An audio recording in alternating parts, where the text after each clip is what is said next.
So now let's just start looking at some ideas. So let's take this thing, okay?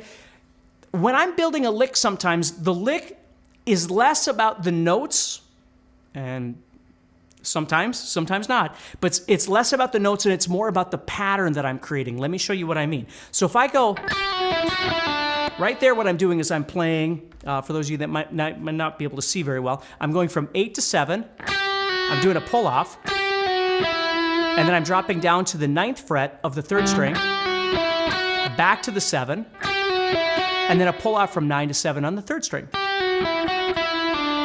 Like there. Right there. Now let's think about that. Da da da da da da. So da da da da da da. It's a 6-note sequence instead of just playing 4 notes where I'm going. You see? So if I play that 4 note over there.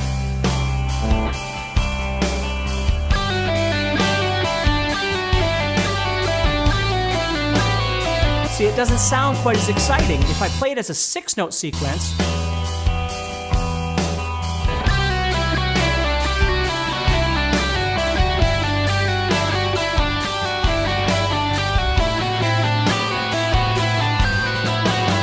okay? Now, if I was going to double that speed, it would sound like this.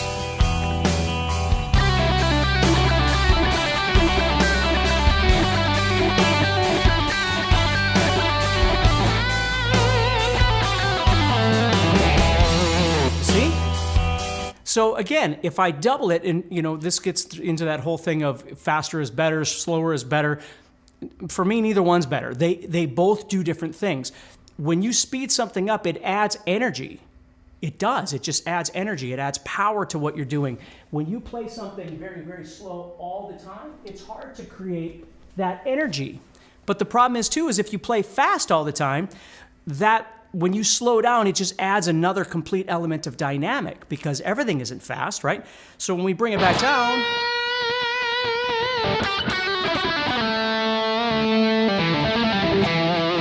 it can sound really, really cool by doing something like that. So that's what we're dealing with. Now, if we look at that lick that I just played, and we break down not the notes necessarily, but the pattern.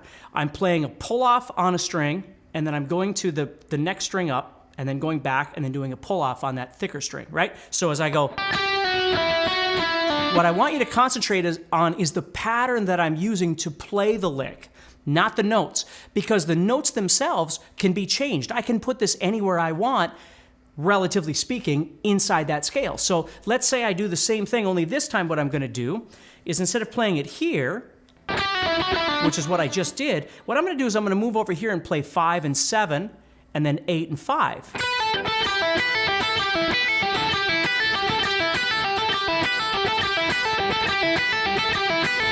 See that? So now let me start that again. Slower, we'll have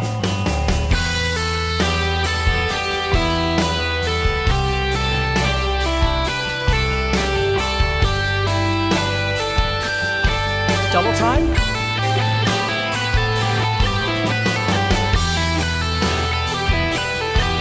Double time.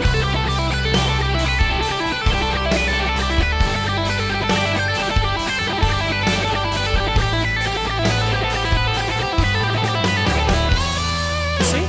So somewhere in there is where you are, right? One of those is where you are, but I'm using that same pattern as I play.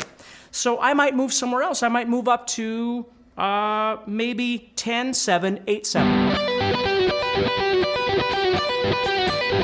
Or 12, 8. I've always loved that sound where I'm playing 12, 8, 12, 8. But the pattern itself is the same. The way I'm picking it is the same. So that's something that I think is really important when you start learning licks, is understanding that even though the lick that you're learning might have different notes or be in a different key or something like that, oftentimes if you start focusing on the pattern itself that you're doing, you'll learn more about you and what's comfortable and what's uncomfortable for you when you play.